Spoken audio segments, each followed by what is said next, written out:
our stories and our identities as few other mediums can, and food historians consider it one of the most important elements of our culture, reflecting the social structure of families and communities.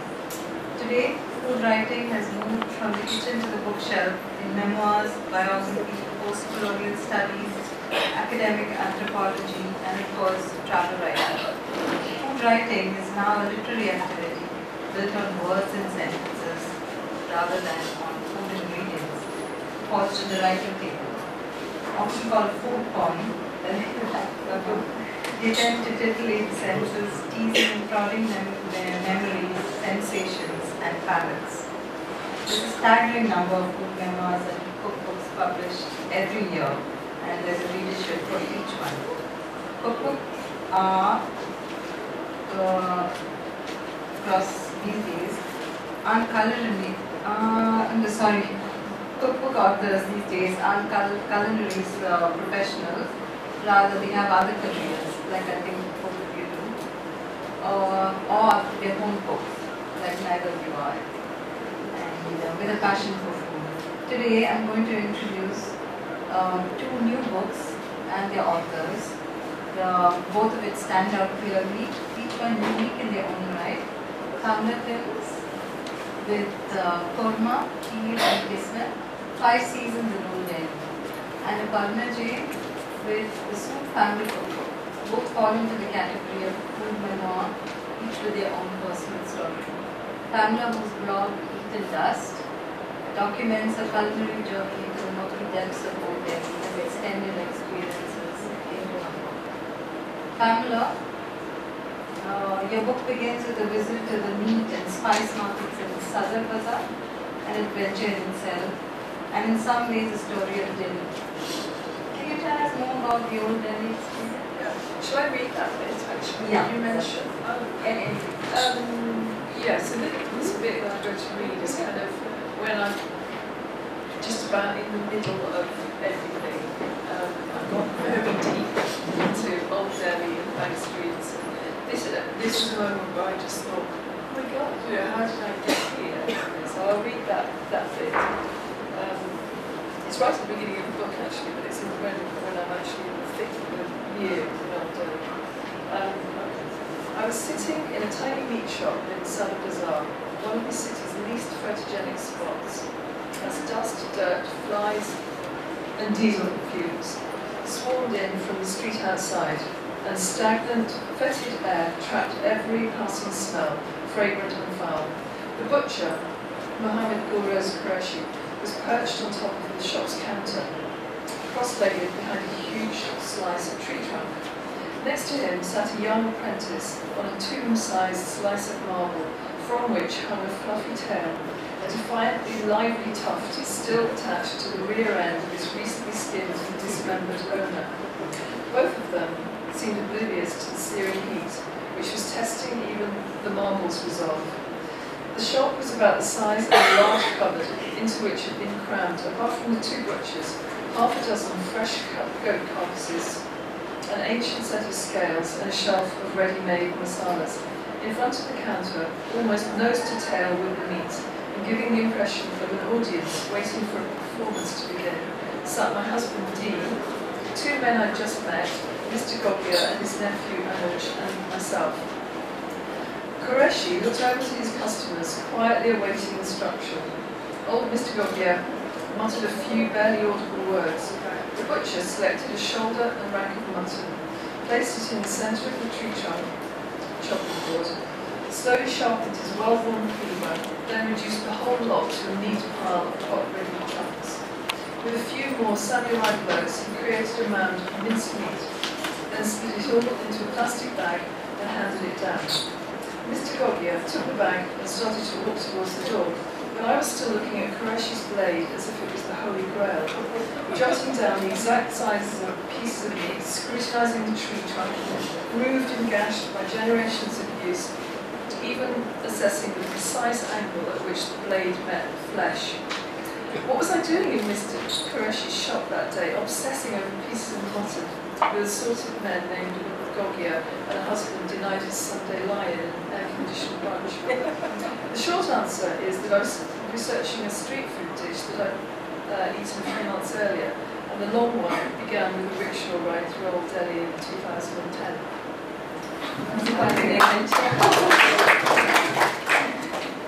Pamela, you quoted people travel to faraway places to watch with fascination, the kind of people they know at home. And then you go on to say that it was not true for you. So where does this fascination for strange and exotic people come from? Well, I mean, that was true for us because like for the old child. you know, when we came here, we came, I suppose, I did a cliche at that point because I was the most disparaging term ever. I was a trading spouse. We were here with my husband's work, and I was kind of pitched into the expat world in South Delhi. We had three Expat wife.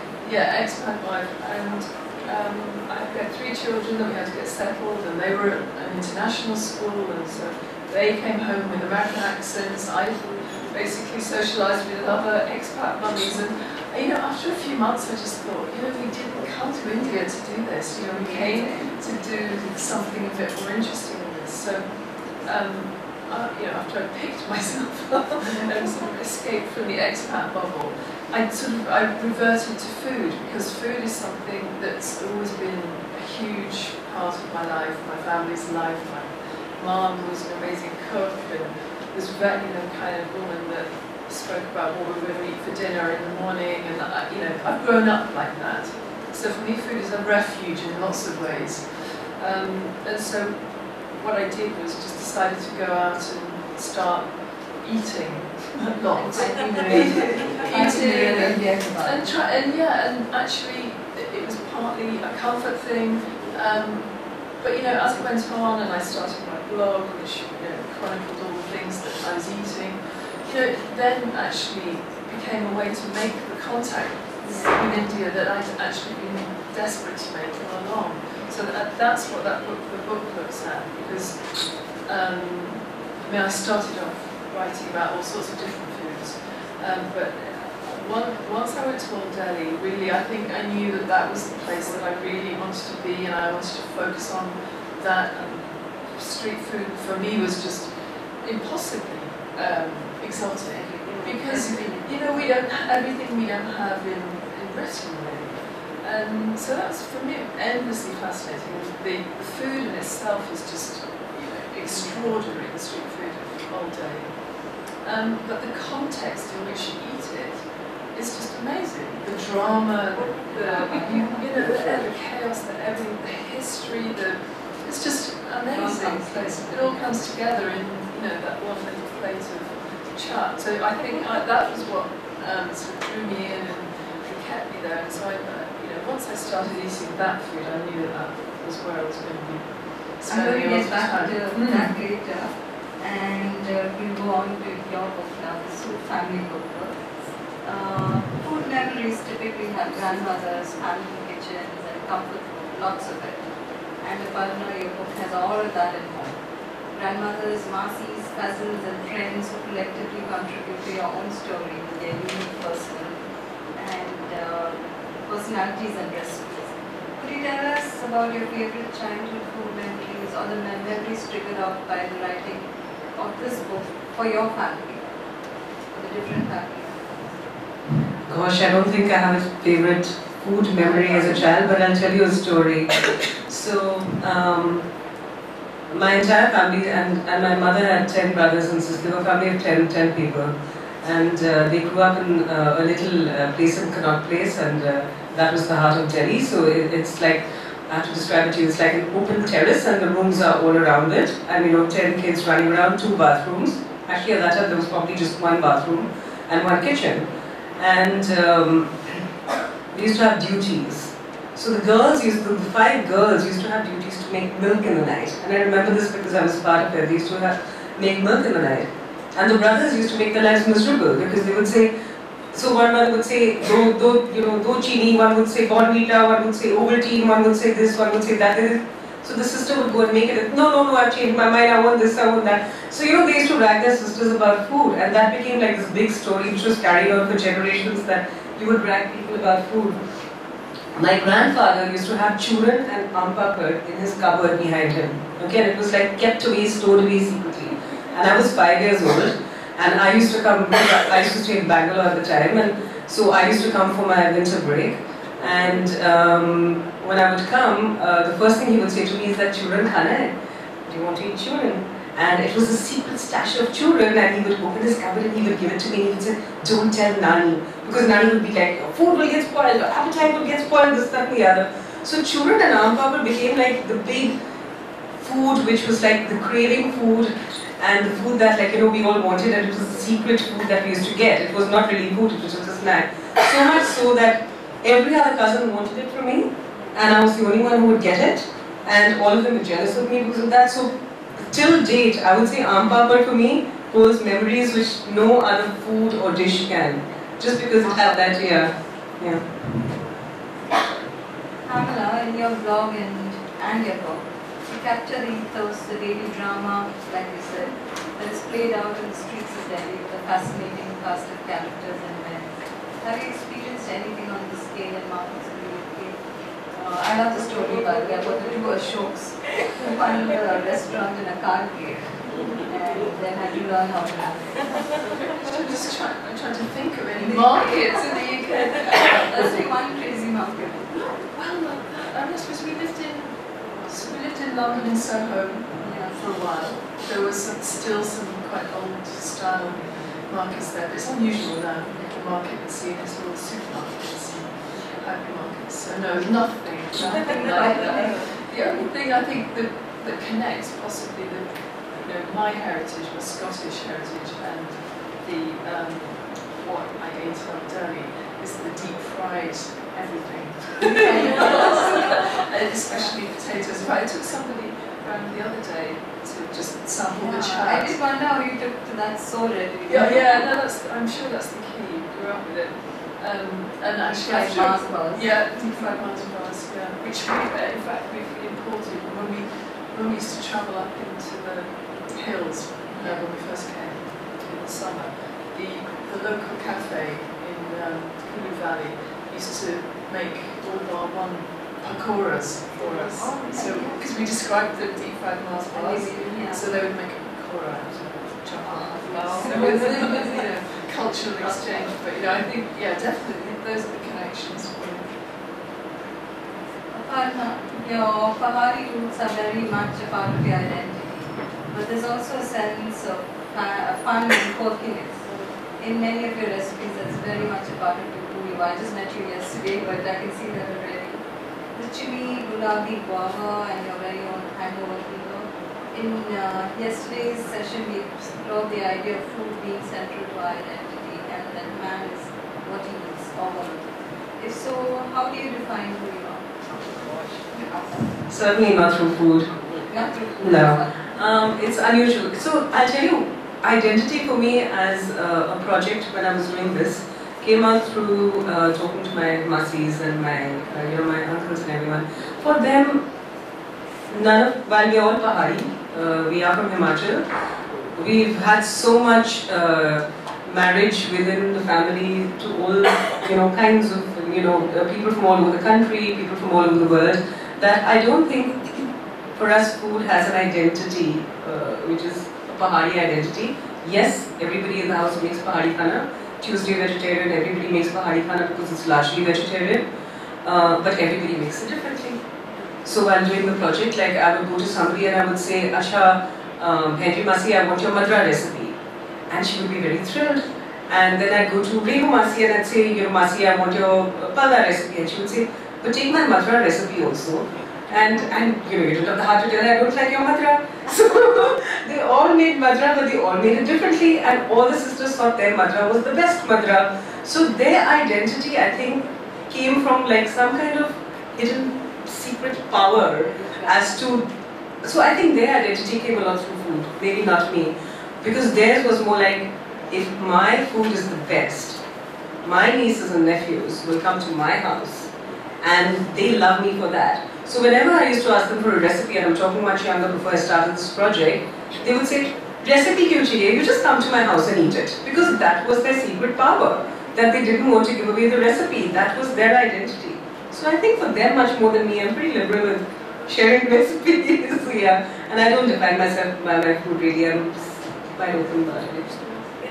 I remember when we were talking about your book earlier, you said in the first edition the recipes were slightly different, weren't they? Can you explain that? So the first edition was, so I organized things really well. So for a Christmas project, I had gone to my brother, to visit my brother in Geneva, and he does this to me wherever I go. Like, he'll call 20 of his friends and he'll say, oh sis, you must meet my friends and stuff like that. But actually it's for me to get to cook for him so that he can invite his friends over. So that's when I wrote, so I was like calling up all my aunts in the middle of the night, give me this recipe, because he said, I want this, I want this, I want so-and-so's this, I want so-and-so's this. So I was calling people up in the middle of the night and saying, please give me this recipe, please give me that recipe. And they gave me some vague recipes and I made something, I don't know, I whipped up something. And then I went back to India and I was thinking to myself that everybody calls up the same aunts and uncles for the same recipes, so why don't I put them all together into a book? And I compiled 40 recipes the first time around, and I privately published it, and I made a book, and it was called the Sood Family Cookbook even then, and we circulated it to the entire family and to friends for a gift. In that book, none of my relatives took me seriously, my aunts. They thought, theek hai, it's just a project of some kind. They didn't take me seriously. So when I asked them for recipes, they gave me all sorts of absurd recipes which didn't make any sense. And honestly, I didn't have the time to test them out, and I trusted them, which was a big mistake. So I actually published it, and I remember there was a dal recipe, and one of them had written 8 cups of water for the dal. So my poor unsuspecting brother actually made the dal, and he called me up from Geneva and he said, what the hell is this recipe? It's like water. And I was like, really? And I went back, and 2 or 3 months he had really deliberately given me stuff that was wrong. But then when they saw the final product, some of them came up to me and said, oh, we didn't know it was so serious, and oh, we wish we had checked and all that. So the second time around, when it was done by a regular publisher, they went hammer and tongs to make sure it was all okay. So yeah, it was interesting. So it's a bit like street food actually. When in my early sort of naive days, when I was collecting recipes, or I thought I was collecting recipes, I'd go and pester people in Old Delhi for recipes, and sometimes they would just say, no, secret recipe, secret family recipe. But sometimes, oh yeah, come. I was so thrilled. I thought, a couple of these recipes, I've really cracked it now. I've been around so much, they really trust me. And there was one, it was the Korma Kulfi people in Sitaram Bazaar, and it's still on my blog actually. And I sat and went to their workshop and watched them making their age-old recipe that went back generations, and faithfully scribbled everything down and then just reprinted it on my blog.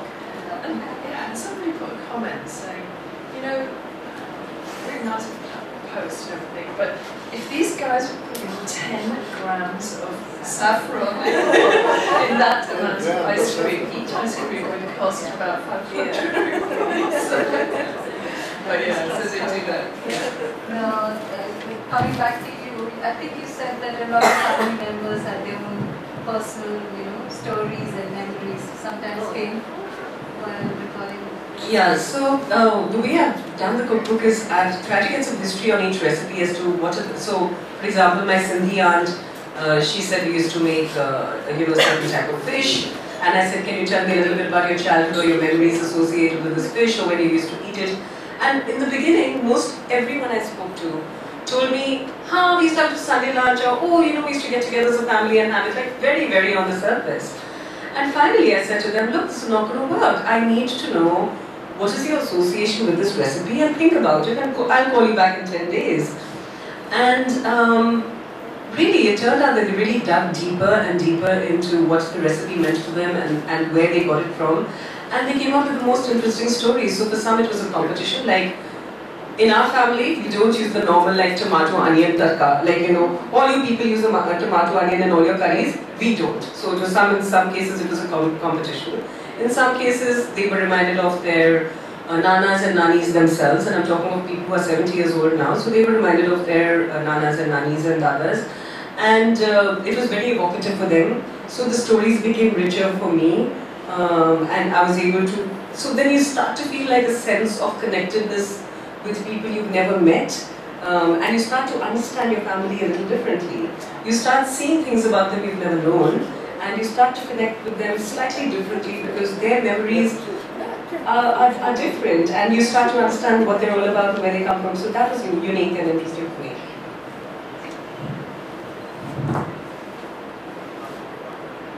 Back to you, Pamela, now. Unlike most expats worldwide who bring to their familiar tastes of home, you seem to have embraced the flavors of your adopted home totally. No halfway for razor to Indian foods here, you dive in and enjoy. Indian street food, I mean really. How was your stomach? That's usually the first question when I do a talk on this. Fine. Actually, I never. I've had stomach problems, but not from street food. No, because it's fresh, I think. Yeah. There are certain things that you can judge what's probably going to kill you on the street. No, things like golgappe I wouldn't eat really on the street because there's the water that you don't know where that's from. But, as I said, all the deep fried stuff and in Old Delhi, most of the places have been there for 150 years, the good ones, and they're not going to be poisoning people. Yeah, I've eaten there and I do know the food is really fresh. Yeah. You know where you don't have and you're watching it being made. I'm personally more like to get ill in a 5-star hotel buffet. Actually, that's leftover. That's what I always do. No, not. What is your favorite street food? And the story behind it. Just, you don't have to tell them all. It's all supposed to go out and buy the book. So. Just to pick a favourite is a bit like sort of choosing one of your children. Really, because it's like the people. There are 12 chapters or whatever in the book, and each one kind of looks at a different. It follows a year, but it also follows individual items as well, and the people that make through the seasons. People that make them. I mean, one that is incredible because I've never heard of it before is the Lathika George, which I don't think it travels this far. It's something that's made in predominantly North Indian winters, and it's basically the whisked milk. That's all. And there's lots of romantic stories about how you have to make it by the light of the full moon, and you get up 4 in the morning and you whisk and whisk and whisk. Where do you think that comes from? I don't know. I mean, but Mother Jaffrey has certainly written about it. I think she was told that when she was a child, so I think that might have gone some way. You have to be mad to eat a pig so much, basically. But so that is a very ethereal, it's like halfway between a souffle and a cloud. It's barely there. It's not terribly sweet. It's a cloudy milk, and so it's. And you've actually tried making it. And I've tried making it. I went to see the people that make it because everyone said, obviously they must be making that with a machine these days. They're not sitting around making it by hand. So I finally, after months of trying to get these guys to let me watch them, they did let me in. I think bribes were paid to them, and the police had to have a word with them and so on. But I finally did go see them in the middle of a very cold winter night and found them in, has to be said, the most disgusting gully I've ever seen anywhere. And it was, but the room they were in is about half the size of this stage. There were about 15 family members. Most of them were fast asleep, scratching, and there were these 2 young guys, hands all over the place. And last night's dinner was put in bed, and alongside all the things that I recognised from the Lathika George stalls, the bits and bobs that they put saffron and the nuts and koya and stuff that they put on top of it, just all kind of lying around, open invitation for rats. Actually, that's what I noticed. I mean, your ability to overlook all of that and the romance of the story and to the next video. Yeah, well, actually with that, I mean, and I can verify that they do still make it by hand. It's two young guys who like that. and more than ever. You said it was dying out, and It used to be, yeah, when we first came to Delhi, it seemed to be on its way out. And then various people have been writing about it, and now that's... Anyway, I can verify that they make it by hand. I can also verify that I didn't really feel like eating it immediately after. I can also verify that my husband has never eaten it since.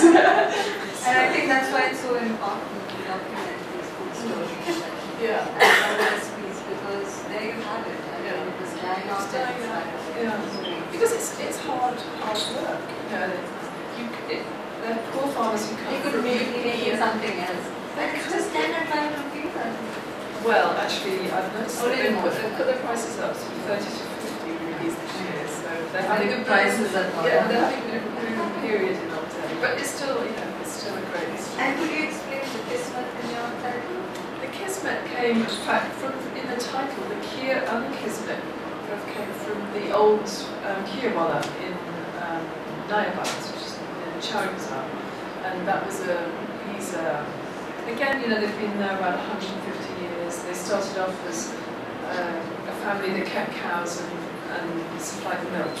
And one day the granny said, we've got too much milk, we need to do something with it. Let's turn it into Kheer. So they started making Kheer, and then several generations on, to the generation that sits there now, the guy is in his 50s now, he told me lots of stuff about it. His family and the ins and outs of family warfare and whatever. But the Kismet was that when he was a young man, he decided in his teens, I guess, he wanted to be a wrestler. He was going to use the milk to kind of keep up and become a wrestler. But his dad sort of managed to persuade him that this was a family business. This, if you want to eat roti and have clothes on your back, this is the thing to do. And then he said, I just decided this was my Kismet. Oh, that's nice. And I think that, but I think it's true of one of the themes of it are the old families that have been there for so long. I think they often do feel that. Some of them could very easily, they're making enough money certainly to be living elsewhere, to be going to business school. They could, Were these the people who came across during partition? The Kheer wallahs? No, most of the vendors over there. Yes, a lot of them had partitions. Yeah, whether they were here or there, actually, those vendors that go back that far, they've definitely seen the history of it. This is a place I visit every time I'm there. Yeah. Because Delhi for me is the real Delhi. Well, a lot of the people in the book who go back several generations, they still call it Sheher, which means city, and that was when it was the only city, and they still refer to they don't call it Old Delhi, they call it Sheher. Aparna, the eclectic collection of recipes from the different members of your very eccentric family bring out the warmth and family bonds and tradition. I was going to ask you about your favorite comfort food, but I will just go to what would you feed your friends and family if they needed company? I suppose whatever they want, but what I make for almost everyone who comes to is Pahari Khana, because it's not very well known. A lot of people have not had food from Himachal. It's quite unusual. It's not well documented. It's really tasty, and that's what I make. I was reading about the fiddlehead Ferns. because I think we have it in our mountains. Yeah. It's a very mountain thing. Yeah. So that's very Pahari. It's a because it grows in the mountains and it grows wild in the And mountains. mushrooms too? Mushrooms not so much, but fiddlehead ferns, it just grows wild. So you know how it is in the mountains. Yeah, exactly. So, magical. yeah, it's fantastic. And Pahari food is easy, you see, there's literally no onion and no garlic in it. And very basic and very tasty. And then they have a lot of chatpata sauces, so it really is quite nice. Yeah, I like all the chaat kind of recipes that come and it's sort of very fun actually. Yeah, it's actually really simple. Like, so if you're traveling abroad and you're missing Indian food, the easiest thing to do is make Pahari Khana. Yeah. That is it. I think think both of you have captured the fun and madness of India, its villages and its cities in very different ways. Telling your own stories through food, and I think with that we will go open. Would you want to do no. Okay. Open it out to the audience. Any questions? Can you tell us a little bit about what it was like going out and befriending these people and getting to a point where they share their recipes with you? I can't imagine that was easy. I'm sure a lot of them are a little territorial about Indians going and doing that. What was it like for you as an outside? I mean, I think at first that they sort of humoured me a bit. I think when I was first going into holiday, they just that man baby, she'll give up. One of these days she'll just stop. But I think it's a general rule that if you are genuinely interested in someone's food, then there's usually a fairly receptive reaction. People are going to be quite warm to you. Because I think food is one of those things that connects everybody. So, I think for those guys, although a lot of them are in lots of guidebooks to Old Delhi, I think in some ways they're not that well appreciated. The work that they do is extraordinary. I mean, the fact that they sit there and they have sat there for 7 generations making their one thing, their Kheer or whatever, that's an extraordinary effort in the world of food. And I think people don't often see that. A lot of people now, especially, it's very quite fashionable to visit Old Delhi and eat chaat. But to sit, there are lots and lots of food charts. So people sort of run in and have their experience and run out again. But I think when you stop and think about what they do, and then when you start talking to them, the prices. The prices, and what their families might have been through to, over the generations, and those stories that you have the time to sit and listen. But for me, I think it's recognising the huge effort involved in dedication. I just can't imagine making jalebis, say, and those guys, my friends, the jalebis, they are there from 9 in the morning to midnight. And there's always one family member, it's either the father or the son, they split the day every day for the year. And I think most people in the West just cannot imagine a life like that. And increasingly, most people in India really can't. In cities, just can't imagine working like that. Any other questions? I think do you have any questions for Pamela or some common factors that we can all discuss? Because when both of you were talking, I was reminded of writing my own book 5 years ago. Fantastic. And it all comes together. So the same stories. Food have always this universal factor, and it's the same old stories, the same aunts and grandmothers with their stories. And also when I was collecting stories, I had people giving me the strangest recipes. No proper. There's no, like your 8 cups of water story. I think it's also with your vendors, they don't really write recipes down. It's still there in their heads and it just comes, You must have had that, picture of this. And of course everyone has their favorite little trick. They might want to tell you that or they might not. I like to add. I think what I'd like to say, and I've done this in my book, is that no matter how traditional the recipe is, you can actually make it yours by adding a twist to it or something to it, and that's really what makes it unique. So a very traditional recipe in Pahar would be the mango stone chutney, where you take the stone of the mango, raw mango, and you boil it with 2-3 spices according to the Paharis, and you make it into a chutney. I added ginger and I added 6 more things to it. And I gave it to my aunt who had given me this recipe, and she was like, "Oh, see, it's come out so well," and all that. And I was like, "Yeah, but this is not your recipe." Because everybody was saying, "Oh, it's so fantastic," and all. And then I let her have it, because I knew if I had said before that, "Listen, I've changed it," she would have said, "Not so nice." She would have done that. This is so good. She thought it was hers. She thought it was hers, and everybody was saying, "Oh, it's fantastic," and all that. She said, "Dekha," and all that. "My recipe is so amazing," and I said, "It's not yours." But what I'm saying, my point is actually not to anger your aunt, But it's take each recipe, and I'm sure it's really going to be original form. But given the type of ingredients we have now and the access to ingredients, and the fact that we're so used to fusion food and different types of cuisine, it's really nice if you add your own twist to food. You can add lemongrass and so much. You know, it doesn't matter if it's Thai or if it doesn't matter if it's kokum and it's not tamarind. Do your own thing because that's the only way you really come up with a flavor that's unusual and you can make your own. And that's really important. And feel free to substitute. Yeah, feel free to. Don't be scared.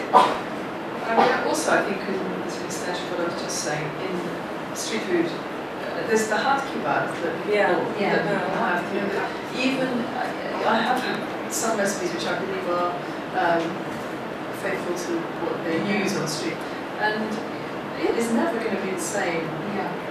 You make. So, what do you think that is? I think it's just. I think it is hard kebab. Like every woman in her kitchen. People make things differently. Also, they're doing it 14 hours a day. The guys that make it 100,000 times in their lifetime. It's not really the recipe, I think it's practice. Would you recreate something of the street in your own kitchen? Yeah, I mean, or would you just love it, go out and... Yeah, I mean, that's what was interesting because I put a recipe at the end of each chapter. And they're based on either recipes that people give me or what I've worked out from what I've seen. And so, because it was in the book, I had to try them out at home. And it was interesting. But you're going to make something edible, and you might make something quite nice. Like I have a recipe for the amritsari kulcha bread, which actually works really well at home. But it is never ever going to be the same. And also, you don't have all the ingredients. Or the guy who's made it. And all the ingredients. And all the other ingredients. The dirty one. So there you have it, two lovely books. Korma, Kismet, Kheer and Kismet, I can't do anything. By Pamela Timms and the Sood family cookbook. So please go out and buy it. And also Lathika's lovely Suryani kitchen. Yeah, it's an excellent book, Lathika's. It's fantastic. One of my favorite.